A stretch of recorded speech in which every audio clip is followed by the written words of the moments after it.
Good morning. It is good to see everybody this morning. I wanted to mention a few things that we have coming up that I feel like are going to be really exciting. Some things that we'll be working through in the month of September after our summer series.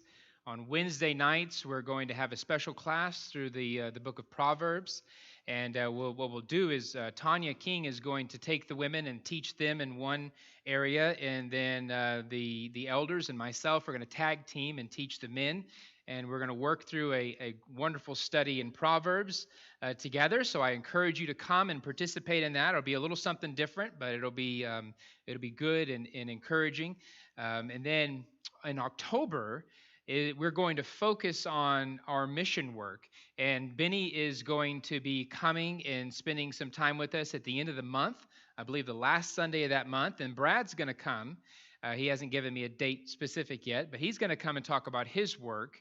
Greg is going to come and do a special sermon on foreign missions, and then I'm going to preach on local missions. So we're going to spend that whole month just really talking about the kind of work that we do and the things that are already happening and the things that we can do as we move forward. So that's just a few of the things coming up, but they're super exciting, and I hope that they will be edifying to you. This morning, we're going to start a new series. It's really part of a larger series, a whole theme that we've been going through all summer long on this idea of wisdom. And we've been working our way through the wisdom literature. And as you remember, I know it's been a while, but we started off with Proverbs. And in Proverbs, what we see is the ideal. And we walk away from Proverbs and we think, yes, God is wise, God is just, the righteous are rewarded, the wicked are punished, and that's exactly what we would expect. And then we walk away with that image, and then we get to Ecclesiastes. Remember, that's that second book in the series of this trilogy of wisdom, and it's kind of like the preacher just kind of throws a wet blanket over the whole thing and says, yeah, but we all know that's not how things work. That in the world in which we live in, we all know, and we've experienced it ourselves, that good people sometimes are rewarded and they get ahead and they seem to be doing well and living the good life, where sometimes righteous people suffer and it doesn't seem right. And through both of those books, we read and we understand and we study and we meditate on and we experience and we draw a conclusion and we say, well, what's the answer? Is God truly wise? Is he truly just as we would expect him to be from the writer of Proverbs? Or is the writer of Ecclesiastes right? Is he the one who is saying truth? Is he pointing to God and saying that things are not right? And of course, when you're reading both of those, you have to understand that the answer is yes, they're both true. They're both true. That yes, God is wise, God is just. And also, we see injustice and we see things that just don't seem right. And somehow we have to reconcile that. Somehow we have to understand that. And that's where the third part to this trilogy comes in the wisdom series, when we read about a character in the Bible named Job. It just kind of blows our mind as we put all three of those together, and this is the answer. This is what God is doing. This is how God works. This is how God functions. But either way, as we read through this, we have to think about a couple of things. And the first thing is this: are we living and expecting a reward punishment for our actions in life? I'm not talking about this. Neither of these books really focus on the life that comes after. It's talking about the life right now. Is that what we're expecting? In other words, if you do good and you're righteous and you do good things, you are guaranteed a perfect life. Is that the mindset that you currently have? Is that what you've walked away from when you've read the Bible? Do we believe that all people who sin will immediately be punished? That everybody who does wicked is going to get what they deserve in this life? And again, don't think about the punishment in the future or the reward in the future. Think about this life right now. And I think we all have to walk away with the idea that we've already presented that, well, it doesn't always work that way. Things are not always the way it should be. Things are not always fair. Life is not fair. I'm sorry, folks, but life is not fair. But we already know that, don't we? We've known that since we were little, right? I mean, we've known that since we got in trouble for something and we didn't do it and we got in trouble anyway. We're thinking, man, that's not fair. Yeah, I didn't do anything. We've all known that. We've experienced it. We know that life is not always fair. And the big question that kind of sits in the middle of all three of these books is this. The big question is this. Why? I mean, I think I have a slide for this. Hold on. Why? Why? Why do you serve God? It's the big question that sits in the middle of all of these books. I mean, we know the ideal. We know what wisdom looks like. We know what justice looks like. We know what God intends. We know the ideal, but then we know that life is not always fair. And we ask the question, why do we serve God? Why do you serve God when you know things are not always fair? When you know that good things happen to bad people. When you know that bad things happen to good people, right? And you think that's not fair. It's not the way it's supposed to be. That's not the way things should be. That's not fair. Why do you serve God? Why do you keep serving God? And here's some other ideas that I want you to think about as we go through this first chapter in the book. Do you serve God only because of fear of punishment? Do you serve God only because of fear of punishment? In other words, here put it this way. If the punishment was gone, right? If there's no punishment for your actions, if you're not going to be punished for your actions in this life, if punishment was gone, would you still serve God? That's the question. Or we could talk about the reward part of this. If the reward was out of the question, what if there is no reward? What if there is no benefits? If there's no reward, no benefit, and that was gone, would you still serve God? Right? Those are kind of hard questions, but that's what we'll be talking about as we work our way through this book, this very idea that we have to come up with an answer. We have to have a response. We have to know that if the punishment were gone or the reward were gone, would I still serve my God? Right? And we're going to put it this way, because this is the very accusation that the accuser in the book of Job is going to accuse Job of. This man that we'll talk about here in just a moment is somebody who is living the good life. He's living the proverbial ideal life. And the accuser comes along and he's going to make this kind of accusation against Job. Will Job continue to serve God if his perceived reward, his family, his possessions, his stuff, his position, his place in society, if the protection that God is offering him were taken away? The accuser is saying, Job will not continue to serve you if you take away the reward. If you take away the reward, Job will not continue to serve you. That's what the accuser is going to accuse Job of. And really, we have to be extremely honest with this question. And getting down to the heart of the motive of why we truly worship our God.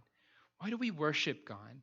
Why do we serve him? Why do we trust him? Why do we believe him? Why do we put our faith in him? It really is a question that we need to ask. Because the reality is we're going to go through tough times too, right? We're going to go through hard times. We're going to go through struggles. We're going to go through times when we're going to feel like the weight of the world is coming upon us and that it just can't get any worse. And we're going to ask questions like, why? Why is this happening to me? Why is this going on? Why? What have I done? And those questions, if we haven't nailed this question down, why do you serve God? When we get to those situations and begin to ask those questions, there's a possibility that we could lose our faith in God. And we need to be incredibly intentional on asking this question. So I would challenge you to ask that question of yourself. I ask that question of myself on a daily basis, and I would challenge you to do the same. Let's go ahead and look at the text. Job chapter 1, we're going to look at verses 1 through 5. Now, this is really just setting the stage. We're talking about this man. We're setting the stage. Who is he? Where does he come from? What does he have? And it says, there was a man in the land of Uz whose name was Job. And that man was blameless. He was upright, fearing God and turning away from evil. He had 7 sons. So this is kind of a list of things that make him great. He has 7 sons, 3 daughters born to him. In his possession, he has 7,000 sheep, 3,000 camels. That may not seem like much to us, but in that world, that's a lot. I mean, he's basically what they would call a sheik. You know, he has power, he has authority, he has possessions. This is his glory, is his stuff. And then he's got 500 yoke of oxen, 500 female donkeys, and very many servants. And it says that man was the greatest of all the men of the East. Right? It also, he's a God-fearing man. Okay, that's part of the story as well. But here's a man who has all kinds of stuff. It seems like that he is just truly being rewarded for his righteousness, that his possessions are because of his righteousness. And the question is, if that were taken away from him, would he still fear God? If that were removed, would he still be a God-fearing man? Look at verse 4. It says, his sons used to go and hold a feast in the house of each one of his day, and they would send and invite their 3 sisters to eat and drink with them. And then it says in verse 5, when the days of feasting had completed their cycle, Job would send and consecrate them, rising up early in the morning, offering a burnt offering according to the number of them. For Job said, perhaps my sons have sinned and cursed God in their hearts. And then Job did continually. So not only is he a God-fearing man, not only is he an extremely powerful, wealthy man, but he's a man who truly, deeply loves his family and is truly concerned about their relationship to God. And this is an incredible person. I mean, it's so hard to imagine. The picture is designed to just paint the perfect image of a Middle Eastern man who is a God-fearing man who has everything he could ever want. And it seems like it's all because he is righteous and fears God. That's the answer. That's the end of the story. And it draws to a question that's on the hearts and has been on the hearts of people for centuries. Right? There's so many debates, and we'll get to this later as we talk about the 3 friends that Job talks about as they introduce the latest idea about God and his interaction with people. How does God interact with us? How does he operate in our lives? How does he function? How does he interact? How does he operate? How does he handle situations? Is it just a puppet master kind of thing where, we do whatever he makes us do? Is there free will? Are we free to do what we want to do? Does God immediately punish? Does he immediate reward? There's so many questions. And this book will at least help us to flesh out some of those questions, right? But right now, we just need to be impressed, okay? We need to be impressed by this guy. This guy is incredibly impressive. I mean, he's got 7 sons, 3 daughters, 7,000 sheep, 3,000 camels, 500 yoke of oxen, 500 female donkeys, and very many servants. I mean, this guy is impressive as the greatest of all the men of the East, right? And then here comes the other part of that story. So now that we've set the stage, we've introduced our character, we've talked about his character, look at verse 6.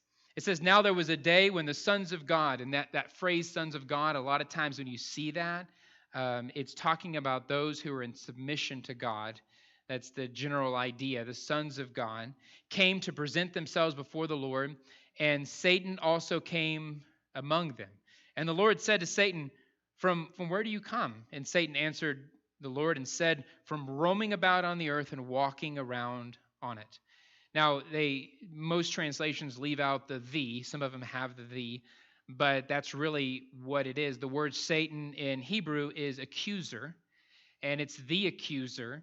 And so the accuser has come before God to do what he does best, to make accusations against the human family, to make accusations against the people that supposedly fear God, right? I mean, these are the people that belong to God, and he's going to come before God and make these kinds of accusations. He's going to do exactly what his name implies. Now look at verse 8. It says, "And the Lord said to the accuser, have you considered my servant Job?" I mean, we just did, I mean, he's pretty impressive, isn't he? I mean, that Job, he's got everything.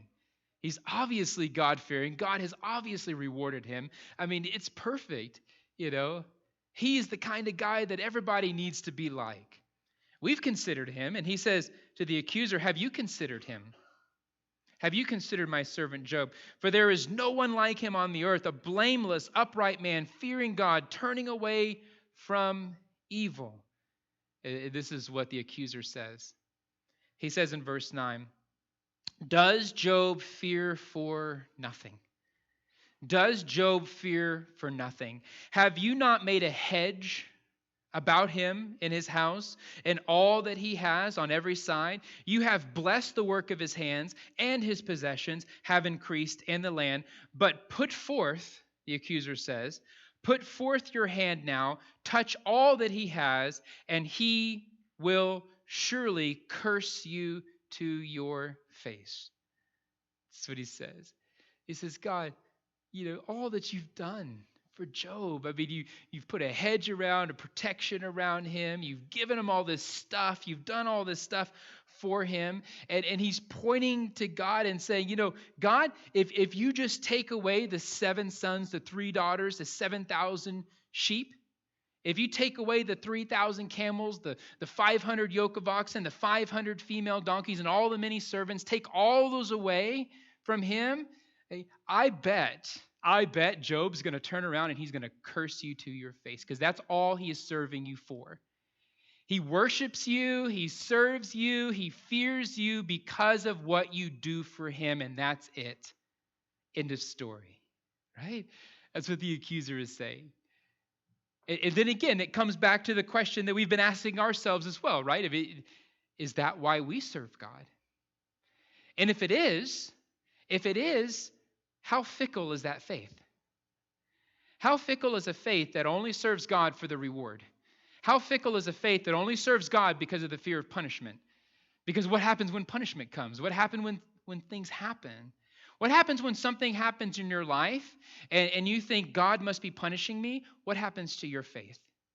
What happens to your faith when everything is taken from you? When there's punishment, when the reward is gone, right? Because a fickle faith only serves God because of the reward or the punishment. And the accuser is saying, that's Job. I mean, that's Job. Take it away from him. I bet he will curse you to your face. And then again, so our question, are you serving God because he is God, or are you serving him because of what he can do for you? Are you serving God because he is God? And that's it. Look at verse 12.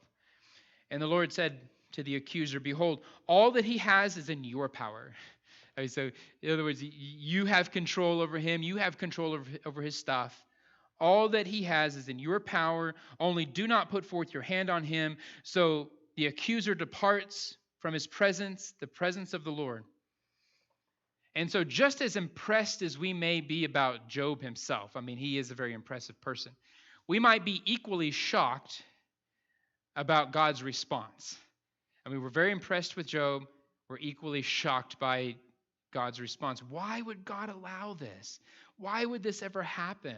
Why would he allow the accuser to have access to all of these things and seemingly punish Job? I mean, that's kind of what it probably feels like. That's kind of what I would think. What did I do to deserve all of this? Right? Why would God do that? And there's not really a great answer. I mean, you got to read the rest of the book, to really get an idea. And Job wrestles with this question as well. We wrestle with that question.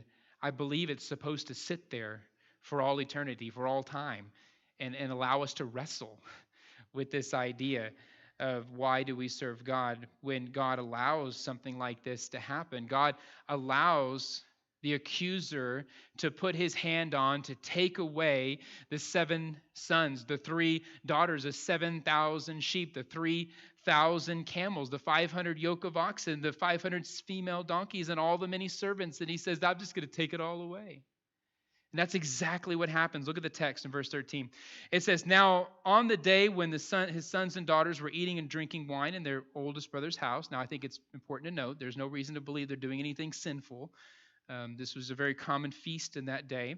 In verse 14, a messenger came to Job and said, the oxen were plowing and the donkeys feeding beside them, and the Sabine attacked and took them, and they also slew the servants with the edge of the sword, and I alone have escaped to tell you. I mean, that's bad enough, right? I mean, that's pretty rough. Maybe stuff like that happened often in that world in that period of time, but it's still pretty bad. But it doesn't end there. It gets even worse. And he says in verse 16, while he was still speaking, so I just want you to imagine this in your mind. Job's standing here. The servant is telling him, I barely escaped with my life, and this is what happened. And then before he can even finish talking, another servant is right behind him. And while he was still speaking, another came along and said, the fire of God fell from heaven and burned up the sheep and the servants and consumed them, and I alone escaped to tell you. And then it just keeps going in verse 17. While he was still speaking, so here comes another one, they're just lining up to give Job the bad news. While he was still speaking, another also came and said, the Chaldeans formed 3 bands and made a raid on the camels and took them and slew them and the servants with the edge of the sword, and I alone escaped to tell you. And then in verse 18, he says, while he was still speaking, another also came and said, your 7 sons, your 3 daughters were eating and drinking wine in the oldest brother's house, and behold, a great wind came from across the wilderness and struck the 4 corners of the house, and it fell on the young people, and they died. And I alone have escaped to tell you. 7 sons, 3 daughters, 7,000 sheep, 3,000 camel, 500 yoke of oxen, 500 female donkeys, all the many servants gone. Just like that. Everything that made Job the greatest man of all the East in possession is gone. Just like that. Just as quickly as you might assume it may come, it is gone from him. Could you imagine? Could you imagine such an incredible loss all at once? And who can handle that kind of pressure? And could you imagine being one of those servants and coming up to Job and just kind of patting him on the back and saying, sorry for your loss, brother. God's good. He's loving. You just have to trust him. Could you imagine that? How can you say those words? How can that even come out of your mouth? How can you even talk to a man like that? I mean, how do you respond to such an incredible, tragic loss? And this is what Job does. Look at verse 20. It said, Job, he arose, he tore his robe, he shaved his head, he fell to the ground and worshiped. He worshiped. In verse 21, it says, naked I came from my mother's womb, naked I shall return there. The Lord gave, and the Lord has taken away. Blessed be the name of the Lord. Now this last verse 22, the New American Standard reads this way: through all this, Job did not sin, nor did he blame God. But I think the English Standard Version probably captures that last part a little bit better. It says, in all that Job did, he did not sin or charge God with wrong. Of course, he knew that God gave him everything that he had. He knew that it was God who had provided, that God was protecting him, that everything belonged to God. He knew that. He knew even his own life belonged to God. His children, his stuff, his animals, everything that he had was all from God. But despite losing all of it, God taking it, allowing it to be taken from him, Job did not charge God with any wrong. How many people, after experiencing such a loss would look at the sky and say, God, how? I mean, so many people think that way because their faith is fickle. It's a fickle faith when we rely on the reward and we only serve God for the reward. And it's a fickle faith when we only serve God for the fear of punishment. But Job does not serve God for the reward, and he does not serve God for the fear of punishment. Job serves God because of who God is. And despite such an incredible loss, he will still continue to worship God, despite losing everything, right? Despite losing everything. And so the question that I just want you to think about and take with you, and we're going to continue this series, obviously, and continue to study in Job and learn more about Job and the struggle he has. I mean, he experiences extreme mental anguish from this loss. But I want you to take away from this lesson and just really chew on this idea. What would you do? What would you do? What would you do if everything you held dear to you was taken from you? What would you do if you lost everything? Would you still see God as wise, just, worthy of worship? Or would you do what the accuser accused Job of possibly doing and just turn around and curse God? What would you do if everything was taken from you? Would you fall down and worship? Would you acknowledge that God owned everything? Would you acknowledge that your life belongs to God? Would you have the faith to continue to serve and worship God if you lost everything? Are you serving God because He's God? Are you serving God because He is God?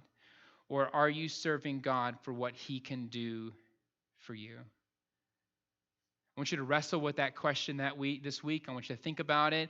I want you to think about your own faith. I want you to just chew on this idea. And if you have the time, I encourage you to go back and just read through Job, because this is going to bring together all of God's wisdom, all of God's justice is going to come into an accumulation in this book. And we're going to wrestle with it and flesh it out. But if there's anybody this morning who is ready to put their faith in a God who is truly wise and truly just despite your circumstances, if you're ready to put your faith in that God, a God who truly is in control, that truly does have power, that truly is worthy of worship, that opportunity is available to you this morning as you come forward, and we will baptize you into Jesus. You put your faith and become part of this community of believers, the possession of God. Or maybe you've been there for a while and your faith has wandered and is not as strong as it should be. Or maybe you've asked this question of yourself and you're thinking, I don't know. We're here to pray for you and encourage you and strengthen your faith through prayer. Whatever your needs are, please come forward as we stand and as we sing.